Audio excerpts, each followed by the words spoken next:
Hello friends, मैं Deep Arora, director my visa overseas Ludhiana से आपके साथ फिर वही टाइमिंग्स फ्राइडे 5 o'clock इंटरेक्टेड हूँ। और सबसे पहले आपको दशहरा की बहुत बहुत मुबारकें, बहुत बधाइयाँ आपको। और परमात्मा करे कि ये दशहरा आप सभी के मन में और हमारे सभी के मन में जो 10 विकार हैं उनको दूर करें। जो काम, क्रोध, लोभ, मोह, अहंकार, ईर्ष्या, द्वेष, छल, हठ और कपट से हम भर जाते हैं, आलस्य से भर जाते हैं, तो इन 10 विकारों को वो भगवान, वो राम दूर करें। और इस दशहरे पे हम इन 10 ईविल्स के ऊपर विजय प्राप्त करें और फिर सीता रूपी जो आत्मा है और राम रूपी जो परमात्मा है उसमें विलीन हो जाए और फिर दीपावली हो और राम आ जाए, राम आयन हो जाए। और ये तभी संभव हो पाता है जब हम लक्ष्मण, जो हमारा मन जो हमारे लक्ष्य में हो, तभी ये पॉसिबिलिटी हो पाती है। तो सभी को दशहरे की बहुत बहुत शुभ कामनाएं और सभी इस दशहरे के ऊपर दशम द्वार खुले और 10 विकृतियों पर हम सभी इस पे इसको हम पार जाएं और जो रावण हमारे अंदर है, जो हम गलत कामों में लिप्त हो जाते हैं, उससे हम जल्दी बाहर आएं और फिर हमारे अंदर राम की प्राप्ति हो। तो सबसे पहले तो सभी को दशहरा की शुभकामनाएं। उसके बाद मैं यही कहूँगा कि आगे जो दीपावली आती है और उसमें भी सभी की मनोकामनाएं पूरी हों। दीप हमारे जो ज्योत है वो हमारे मन में जगे और उस भगवान में, उस राम में हमारी जो आत्मा है वो लीन हो जाए। जी, आज का जो हमारा मिलने का मकसद था, आज आपके साथ जो बात करने का मकसद है वो नो डाउट कि वर्ड अपडेट तो होता ही है, साथ में हमने आज 3 ऐसे टॉपिक पे बात करनी है जो बहुत ही इंपॉर्टेंट है। शेंगन के बारे में, स्टडी वीज़ा, विजिटर वीज़ा के बारे में मैं कुछ टच करूंगा no doubt, but schooling visa के बारे में आज थोड़ा सा बात करते हैं। और टाइम मिला तो can plus visa, super visa के बारे में बात करेंगे। सबसे पहले वर्ड अपडेट के बारे में बात करते हैं। वर्ड अपडेट में बहुत अच्छी खुशखबरियाँ ये आ रही हैं कि कनाडा पूरी तरह से खुल चुका है और आप विजिटर वीज़ा पे जा सकते हैं। स्टडी वीज़ा तो ऑलरेडी आप जा ही रहे थे, अब फ्लाइट्स भी ओपन हो गई। जैसे आपको मालूम है कि 23 सितंबर से फ़्लाइट्स ओपन है और रेट्स भी कम हुए हैं फ़्लाइट्स के। आगे जहाँ पर लाख 1.5 लाख की टिकट थी, आज वो टिकट्स भी अप्रॉक्सीमेटली 60,000 के करीब हो गई है। क्वारंटीन की ज़रूरत नहीं है आपको। तो कई चीज़ें पॉजिटिव हैं। ऑस्ट्रेलिया अपने द्वार खोलने जा रहा है नवंबर के मिड में। आपको अच्छी खुशखबरी सुनने को मिल जाएगी जो हमें अपने सोर्सेज से मालूम पड़ा है। सिर्फ न्यूजीलैंड के लिए अभी वेट करना पड़ सकता है, बाकी ऑलमोस्ट सभी कंट्रीज़ के जो डोर्स हैं वो ओपन हो चुके हैं। कनाडा में आप स्टडी परमिट के लिए जा सकते हैं, विजिटर वीज़ा के लिए जा सकते हैं, जो आपकी रेजिडेंसी, परमानेंट रेजिडेंसी है उस पर आप ट्रैवल कर सकते हैं। वर्क परमिट आपका लग गया है तो आप जा सकते हैं। कनाडा के बाद बात करें यूके की, तो यूके के द्वार भी खुल चुके हैं, वो तो खैर जुलाई से ही खुल चुके हैं। और स्टडी वीज़ा, विजिटर वीज़ा पे आप जा सकते हैं। यूएस भी आप स्टडी करने जा सकते हैं, विजिट करने जा सकते हैं। थोड़ी सी अपॉइंटमेंट लेट मिल रही हैं, वो आपको थोड़ा सा पेशेंस रखना पड़ेगा कनाडा के लिए भी और यूएस के लिए भी। सेकंड, शेंगन कंट्रीज़ के भी मैक्सिमम कंट्रीज़ ओपन हो चुकी हैं। और उसके बाद बात करें, मलेशिया भी खुल गया, थाईलैंड भी खुल गया, सिर्फ सिंगापुर अभी ओपनिंग के डोर्स पे है, वो भी खुल जाएगा। ओवरऑल टोटलिटी में बात करें तो अब वो दिन दूर नहीं है कि जब हम सभी Indians can travel all over the world. तो आप सभी पूरे विश्व में आप जा सकेंगे।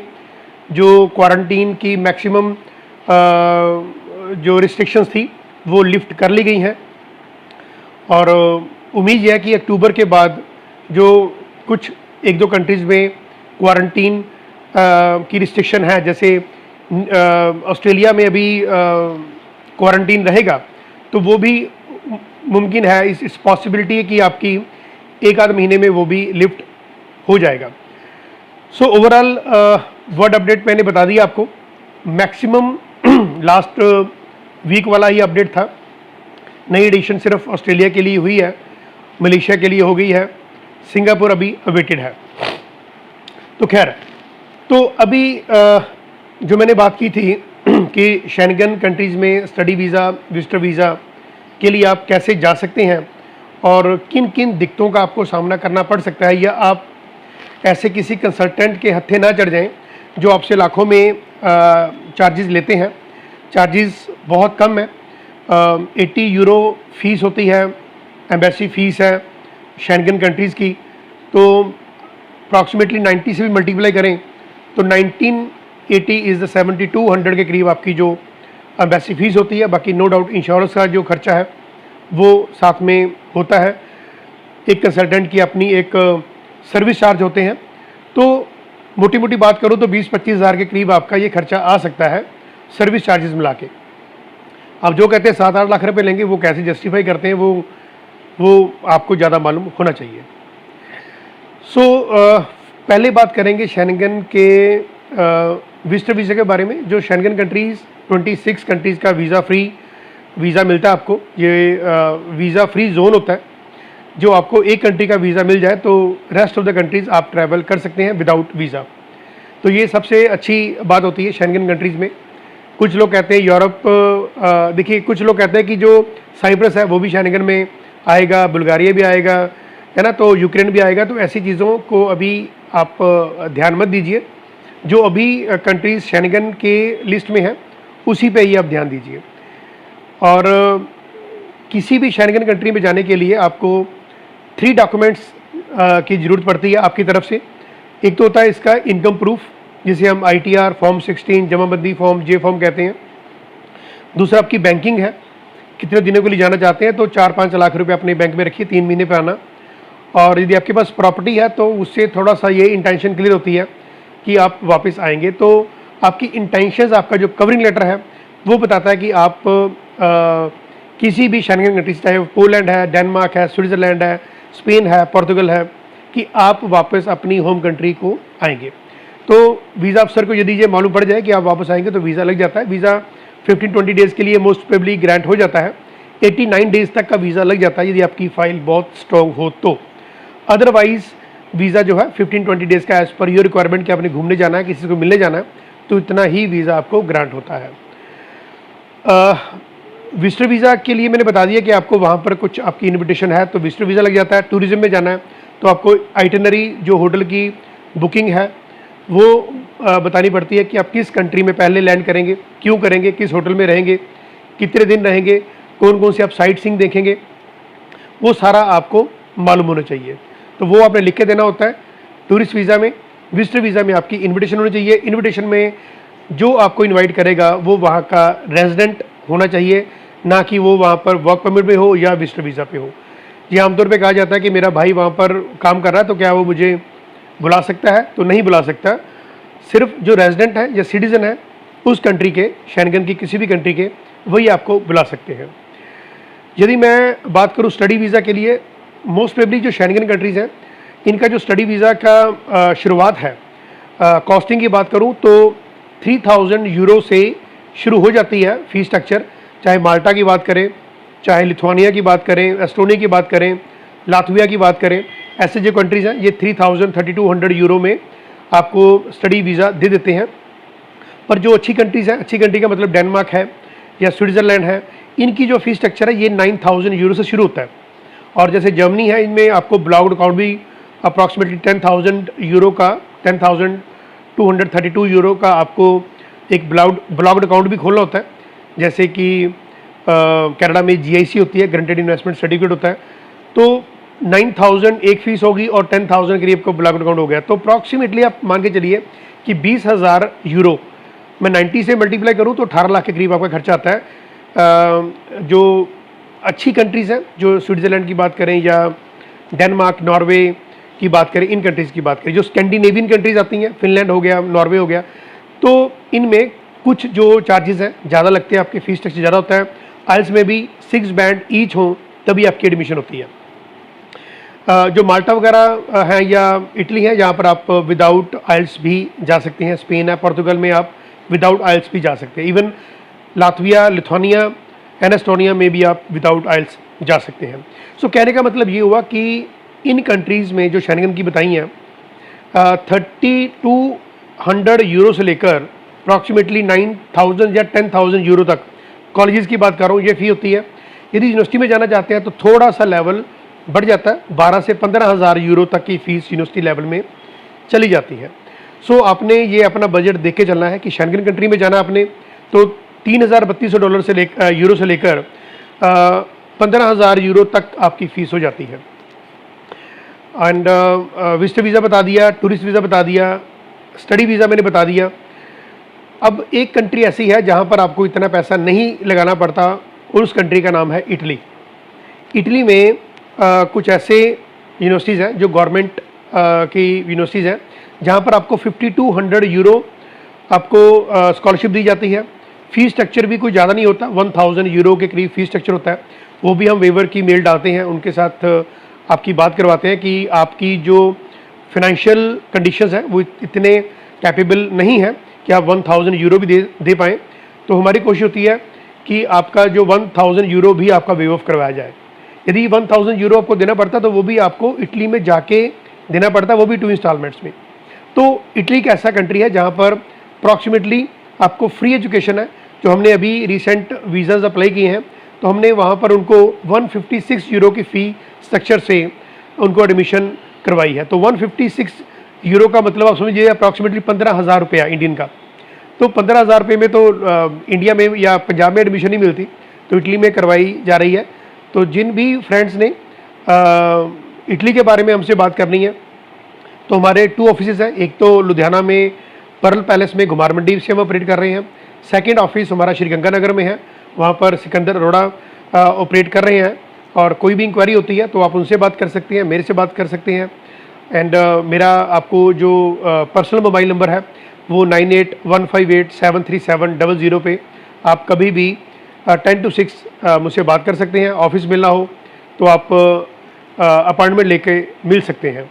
सो इटली का मैंने बताया कि ऑलमोस्ट फ्री है, आप वहाँ पर कोई ज़्यादा खर्चा नहीं आता। हाँ, स्कॉलरशिप के हमने फॉर्म साथ में अटैच करने होते हैं, फैमिली कॉम्पोजिशन है, फिर आपकी एम्बेसी फ़ीस है, इंश्योरेंस है, मेडिकल्स हैं, एंड वहाँ की अरेंज अकोमोडेशंस हैं, नोटराइज हैं, कोरियर्स हैं, ऐसे कई खर्चे साथ में लग जाते हैं। वो भी इतना ज़्यादा खर्चा नहीं आता आपका। सो कहने का मकसद ये है कि शेंगन कंट्री में इटली एक ऐसी कंट्री है जहाँ पर आपको ऑलमोस्ट फ्री एजुकेशन मिल जाती है। जो लोग कहते हैं कि जर्मनी में भी फ्री एजुकेशन है, तो वहाँ पर आपको एक तो आइल्स में 7 बैंड ईच लेने पड़ते हैं, फिर आपके 80% मार्क्स से अबव होने चाहिए, फिर आपको A1, A2, B1, B2 level की या B2 लेवल की जो डच है वो आपको कम्युनिकेशन में होनी चाहिए। तो B2 लेवल का मतलब यही होता है कि ऑलमोस्ट 6 बैंड्स इन आइल्स के इक्वल हो जाती है। यदि आप इतने कैपेबल हैं तो आप जर्मनी में भी फ्री एजुकेशन ले सकते हैं, बशर्ते ये कि आपने कोई टेक्नोलॉजी में डिग्री की हो या करने जाना हो। मतलब यहाँ पर आपने +2 नॉन मेडिकल किया हो या यहाँ से B.Tech M.Tech की हो, तो वहाँ पर आप स्टडी करने जा रहे हैं तो स्टडी ऑलमोस्ट फ्री हो जाती है। चलिए, तो वर्ड अपडेट हो गया शेंगन कंट्रीज़ का, टूरिस्ट वीज़ा हो गया, विजिटर वीज़ा हो गया, स्टडी वीज़ा के बारे में मैंने थोड़ा इटली में आपको डिटेल में बता दिया। तो अभी 4-5 मिनट बात करते हैं स्कूलिंग वीज़ा के बारे में। कनाडा के बारे में ख़ास तौर पर बात करेंगे कि कितनी मिथ फैले हुए हैं मार्केट में और कैसे आपका नुकसान होने से आप बच सकते हैं। वो आपको मैं 2-4 पॉइंट बताना चाहता हूँ कि कनाडा का स्कूलिंग वीज़ा के पीछे मकसद क्या है। जो कुछ कंसल्टेंट, देखिए पूरे पंजाब में 16,000 से ऊपर कंसल्टेंट है। मैं पंजाब की बात कर रहा हूँ क्योंकि मैं यहाँ पंजाब से ऑपरेट कर रहा हूँ तो मुझे ज़्यादा मालूम है। लुधियाना से अप्रॉक्सीमेटली 1000 से ऊपर कंसल्टेंट काम कर रहे हैं। सभी कंसल्टेंट अपने लेवल पे बहुत अच्छा काम करते हैं, बट आपको मालूम है कि हर फील्ड में 2-4-5% लोग ऐसे होते हैं जो कि बाकी कंसल्टेंट, अच्छे कंसल्टेंट का भी नाम जो है वो ख़राब करते हैं। तो वो जो 2-4-5% की जो प्रजाति है वो काम कैसे करती है, वो मैं आपको पहले नेगेटिव पोल बताता हूँ कि स्कूलिंग वीज़ा पे ठगी कैसे होती है, फिर मैं आपको इसकी पॉजिटिविटी बताऊंगा कि आप कैसे स्कूलिंग वीज़ा ले सकते हैं। सबसे पहले ये ठगी होती है कि स्टूडेंट को ये कहा जाता है, सॉरी स्टूडेंट को तो, क्योंकि स्टूडेंट तो अभी 18 साल से कम होता है, तो उनके पेरेंट्स को ये कहा जाता है कि आप अपने बच्चे के साथ जा सकते हैं। पहली जो बात लेयर करते हैं। दूसरा कहते हैं कि आप वहाँ पर काम कर सकते हैं। तीसरा लेयर करते हैं कि आपका बच्चा मान लीजिए 3 साल का भी है, 5 साल का भी है, या अभी सेकंड थर्ड स्टैंडर्ड में है, तब भी जा सकते हैं। और फिर क्या करते हैं कि उनसे 30,000 से लेकर 1.5 लाख के बीच में चार्ज कर लेते हैं, और बाद में कहते हैं कि ऑफर लेटर आपका आया नहीं, आपका जो वीज़ा है वो रिफ्यूज़ हो गया। तो जो 1.5 लाख में से आपका 50,000 आपको रिफंड देते हैं, 1 लाख रुपया आपका नॉन रिफंडेबल था।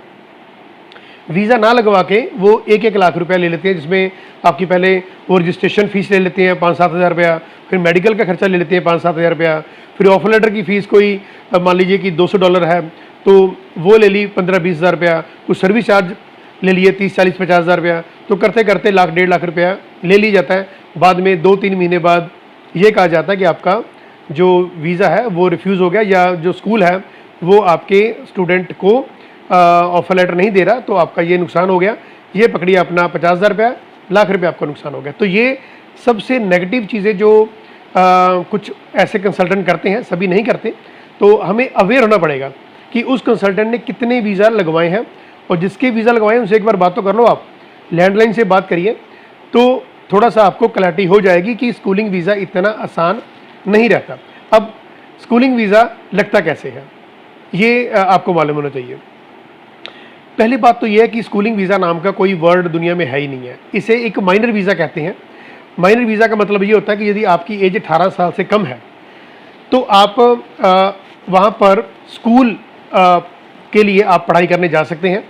वहाँ पर गवर्नमेंट स्कूल्स भी हैं, गवर्नमेंट फंडेड स्कूल्स भी हैं, प्राइवेट स्कूल्स भी हैं, तो वीज़ा मिल जाता है, कोई बड़ी बात नहीं है।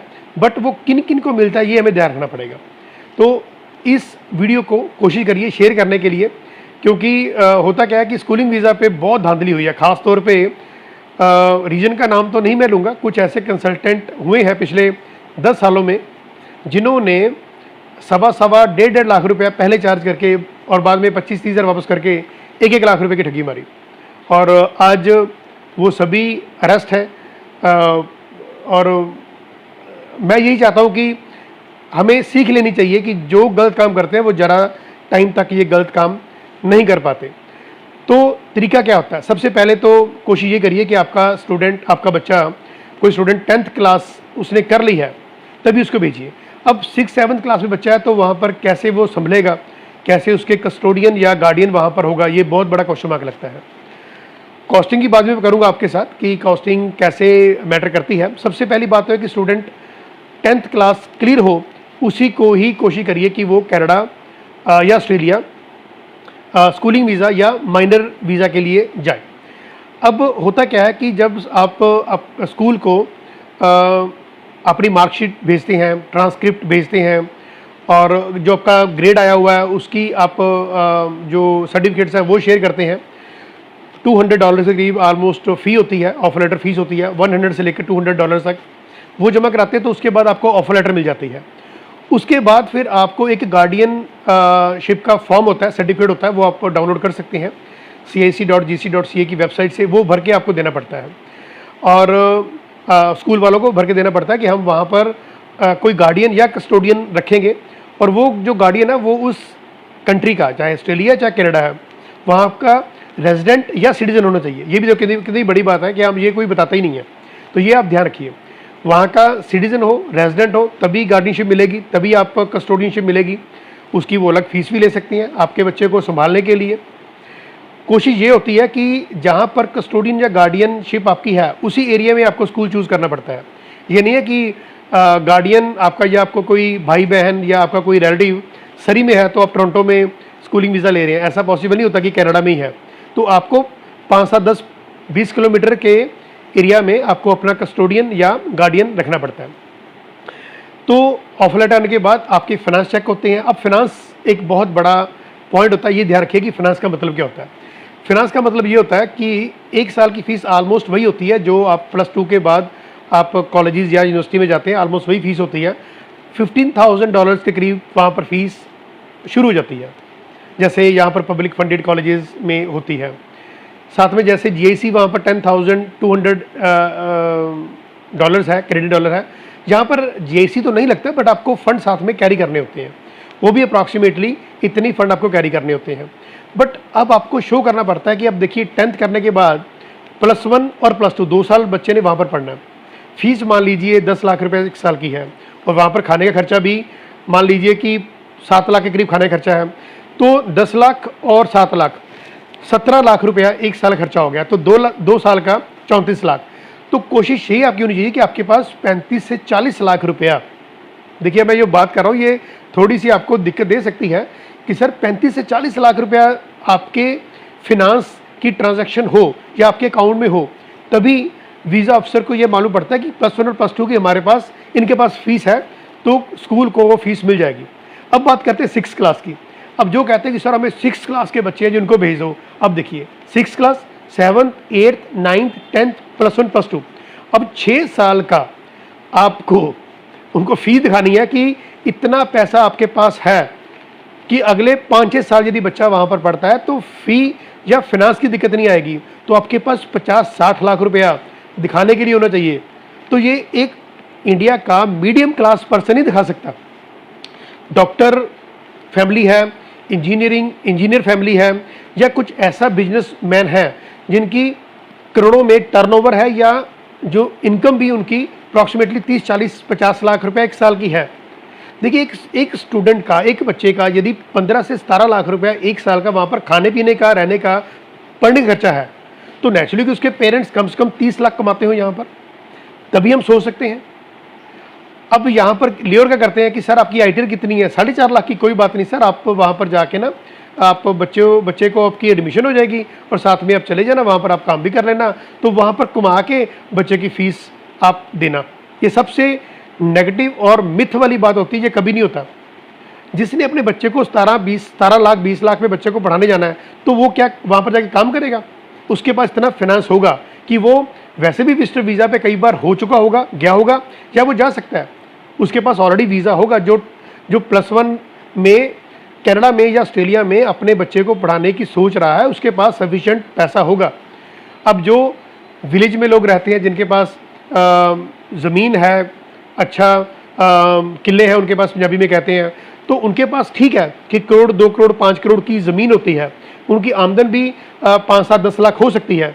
अब उनको ज़्यादा लेयर करते हैं कि आप वैसे तो कनाडा जा नहीं सकते, तो अब आपके बच्चे को भेज देते हैं। कौन सी क्लास में है? 6th क्लास में, कोई बात नहीं जी, आप साथ में जाइए और वहाँ पर काम करिए। इन चीज़ों को ध्यान में रखिए। कोई भी पेरेंट्स वहाँ पर जाके काम नहीं कर सकता विजिटर वीज़ा पे। जाएंगे तो विजिटर वीज़ा पे, विजिटर वीज़ा में तो पूरे वर्ल्ड में कहीं का काम नहीं कर सकते। कनाडा की बात, ऑस्ट्रेलिया की बात छोड़िए आप। तो कहने का मतलब ये है कि बहुत दुख होता है जब पेरेंट्स हमें भी फ़ोन करते हैं कि सर बच्चे को अभी 7th क्लास में है, स्कूलिंग वीज़ा मिल जाएगा? तो मैं पहले पूछता हूँ आप कमाते कितना हो? तो सर मैं एक स्कूल में पढ़ाती हूँ, मेरा हस्बैंड भी स्कूल में पढ़ाते हैं, हमारी सैलरी अप्रॉक्सीमेट दोनों की मिला के 6 लाख रुपये 7 लाख रुपये है। अब बच्चे का साल का खर्चा 17 से 20 लाख का है, आप 5 से 7 लाख 10 लाख कमा रहे हो, तो कैसे आप मैनेज करोगे? बैंक में पूछो कितने पैसे हैं, तो बैंक में भी कहते हैं भाई वही सर आई चलाई है जी, 5-7-10 लाख रुपया है। तो कैसे अगले साल की 7th क्लास की, 8th क्लास की, 9th क्लास की ऑनवर्ड्स कैसे फीस जमा कराएंगे? तो ये चीज़ों से बचिए। वीज़ा नहीं मिलता, बहुत रेयर वीज़ा है, स्कूलिंग वीज़ा बहुत रेयर होता है। अब 7th क्लास का बच्चा वहाँ पर जाके होम सिकनेस है, उसकी कोई फिजिकल दिक्कत आ जाती, कौन संभालेगा? अब कस्टोडियन या गार्डियनशिप में उसके थर्ड पार्टी है, अब वो मान लीजिए $1000-2000 आपसे महीने का ले रहे हैं, तो कितना संभाल पाएंगे? मुश्किल हो जाती है। आप कहते हैं मेरे रिलेटिव्स हैं, ठीक है वो संभाल लेंगे, कोई बात नहीं। बट एक 6-7th क्लास के बच्चे को इंडिया से जब 12,000 किलोमीटर दूर जाता है, तो सर्वाइवल इतना आसान नहीं होता। तो हमारी फर्स्ट रिक्वेस्ट यही होती है कि +1 में वहाँ पर एडमिशन कराइए, चाहे वो कनाडा हो चाहे ऑस्ट्रेलिया हो। पहली बात, फिनांस अपने प्रॉपर रखिए, ये आप मन में मत सोचिए कि वहाँ पर जाके काम कर लेंगे, राइट? तो ये चीज़ें मैंने बताई आपको स्कूलिंग वीज़ा के बारे में। कई चीज़ें आपको दिक्कत दे सकती हैं कि आप इतनी तीखी बात करते हो कि हम काम नहीं कर पाएंगे। अब वहाँ पर आप स्टेटस अपना चेंज कर सकते हैं, आपका विजिटर वीज़ा टू वर्क में मिलता है, वो बात की बात है, बट वो इतना आसान नहीं होता, राइट? सो स्कूलिंग वीज़ा के बारे में मैंने बोल दिया। अब मैं आपको कैंपस वीज़ा और सुपर वीज़ा के बारे में 2 मिनट लगाऊंगा, क्योंकि आज दशहरा है और आपने इस फेस्टिवल को भी इंजॉय करना है। और मेरा अभी बस 4-5 मिनट की बात है, तो मैंने कैन प्लस वीज़ा और सुपर वीज़ा के बारे में आपको बता के फिर मैं ये सेशन ये वाइंड अप करूँगा। तो कैन प्लस वीज़ा का मतलब ये होता है कि एक कनाडा का जो प्लस वीज़ा है, जिसमें आपके पास ऑलरेडी कनाडा का वीज़ा है या यूएस का वीज़ा है, तो आप कनाडा बिना किसी डॉक्यूमेंटेशन पे जा सकते हैं। मैं आपको एग्जांपल देता हूँ थोड़ा सा इजी बताने के लिए। मान लीजिए कि किसी ने यूएस का वीज़ा लगवा लिया, अब वो गया नहीं, तो वो कैन प्लस वीज़ा को फुलफिल करता है। वो बिना कोई फिनांस के डॉक्यूमेंट दिए, बिना कोई डॉक्यूमेंट दिए कनाडा जा सकता है। देखो कितनी बड़ी बात की है कनाडा वालों ने, कनाडा की इमिग्रेशन ने, कि आप यूएस का वीज़ा दिखा दीजिए, आपने ट्रैवल किया हो ना किया हो, आपका एक वैलिड वीज़ा होना चाहिए, चाहे पिछले पासपोर्ट पे लगा हो, आपने नया पासपोर्ट बनवा लिया हो, तो वैलिड होना चाहिए, तो आप कनाडा जा सकते हैं। हाँ, जिनका कनाडा का वीज़ा लगा हुआ है, वो भी सपोज आपने एक्सपायर हो गया, तो आप कनाडा में विदाउट डॉक्यूमेंटेशन आप जा सकते हैं। कहने का मतलब कि कैन प्लस वीज़ा में यूएस वालों के लिए पर्टिकुलर, कि जिनके पास यूएसए का वैलिड वीज़ा है जो कि 10 साल के लिए होता है, एक्सपायर्ड ना हो, ट्रैवल किया हो ना किया हो कोई दिक्कत नहीं है, पासपोर्ट पे, पिछले पासपोर्ट पे आपकी स्टैंप लगी हुई है, नया आपने पासपोर्ट इशू करवा लिया, कोई दिक्कत नहीं है, आप कैन प्लस वीज़ा पे जा सकते हैं। बड़ी बात मैं कर रहा हूँ आपको कि यूएस का वीज़ा है तो कनाडा में आपको कोई डॉक्यूमेंटेशन दिखाने की ज़रूरत नहीं है, सिर्फ अपना यूएस का वीज़ा दीजिए, अपना पासपोर्ट दीजिए, दैट्स इट। फॉर्म वैसे ही भरा जाएगा जैसे 5257 आपका विजिटर वीज़ा का भरा जाता है। दूसरी बात, सुपर वीज़ा। अब सुपर वीज़ा सिर्फ उन्हीं के लिए होता है जिनके बच्चे कनाडा में सिटीज़न है या रेजिडेंसी पे है, परमानेंट रेजिडेंसी में है या सिटीज़न है। होता क्या है कि जैसे विजिटर वीज़ा 10 साल के लगता है, तो आप 6 महीने लगातार स्टे कर सकते हैं, उसके बाद आपको वापस आना पड़ता है। पर जो बच्चे वहाँ पर ऑलरेडी गए हुए हैं, जो रेजिडेंट हो चुके हैं, सिटीज़न हो चुके हैं, वो अपने पेरेंट्स को बुला सकते हैं, अपने बुजुर्ग माता पिता को बुला सकते हैं और 2 साल की लगातार स्टे कर सकते हैं। इसे सुपर वीज़ा कहते हैं। हाँ, वो बात लगे कि आपको मेडिकल दिखाने पड़ते हैं, क्योंकि देखो अब जो पेरेंट्स जाएंगे नेचुरली 60 प्लस होंगे, 55 प्लस होंगे या 60 प्लस होंगे, कोई मेडिकल दिक्कत आ सकती है, तो $100,000 का उनका मेडिकल इंश्योरेंस होनी चाहिए और कई चीज़ें ऐसी साथ में कैरी करनी पड़ती है। वो डॉक्यूमेंटेशन की बात है, वो अलग बात है। सुपर वीज़ा में आप जा सकते हैं जिनके पेरेंट्स यहाँ पर हैं और आपके जो बच्चे हैं वो कनाडा में सेटल्ड है, वो सुपर वीज़ा लेके जा सकते हैं। लगातार 2 साल की स्टे है, कैन यू इमेजिन। सो कहने का मतलब ये है कि मैंने अभी आपको कनाडा का पूरा अपडेट बता दिया, फिर शेंगन का बताया, study visa, visitor visa, tourist visa, schooling visa बता दिया मैंने आपको, फिर मैंने कैन प्लस वीज़ा बताया, फिर मैंने सुपर वीज़ा बताया। तो टाइमिंग्स भागते हैं, बहुत जल्दी तेज़ टाइमिंग्स भागते हैं। तो नेक्स्ट टाइम एक बहुत अच्छा टॉपिक लेके आपके पास आएंगे। वो टॉपिक आप मानिए कि क्या होगा, वो टॉपिक होगा कि पूरे कनाडा में ऐसे टॉप के 10 कॉलेजेस या यूनिवर्सिटीज़ कौन कौन से हैं जहां पर आपको एडमिशन्स के साथ साथ अच्छी जॉब सैलरी मिल जाती है। पूरे वर्ल्ड में टॉप के कॉलेजेस यूनिवर्सिटीज़ क्या कौन कौन से हैं, कौन सी कंट्रीज़ आपको हाई सैलरी दे सकती हैं, कौन सी ऐसी कंट्री हैं जो वीज़ा फ्री हैं, जो इंडियंस जा सकते हैं। ऐसे कई चीज़ों के साथ मैं आपको 22 अक्टूबर को फ्राइडे 5 o'clock आपके साथ मिलेंगे। एज़ यूजुअल 5 o'clock तो हमने मिलना ही होता है फ्राइडे को। तो जो 22 अक्टूबर का फ्राइडे आने वाला है, इसमें कनाडा के जो टॉप कॉलेजेस हैं, यूनिवर्सिटीज़, उनके बारे में बात करेंगे। पूरे वर्ल्ड के जो टॉप कॉलेजेस हैं, यूनिवर्सिटीज़, उनके बारे में बात करेंगे। एलुमनी होता है, जैसे जिस कॉलेज की एम्प्लॉयमेंट रेशो अच्छी होती है, जहाँ पर बच्चे पढ़ के उनको जॉब मिल जाती है, उनके बारे में बात करेंगे। तो नेक्स्ट वीक का टॉपिक बहुत बढ़िया होने वाला।